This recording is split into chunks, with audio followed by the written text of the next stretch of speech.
এত সময় ধরে ভিডিওটি দেখার জন্য আপনাদেরকে অসংখ্য ধন্যবাদ। অবশ্যই চ্যানেলটা সাবস্ক্রাইব করবেন।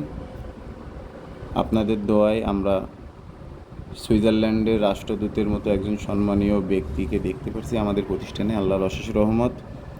আমাদের জন্য দোয়া, সাপোর্ট, সাহায্য সব কিছুই রাখবেন। সবসময় আপনাদের জন্য দোয়া রইল। আমাদের কাছ থেকে মেশিন কিনলে ঠকবেন না, আমরাও আপনাদের পাশে আছি ইনশাআল্লাহ, সবসময় থাকবো।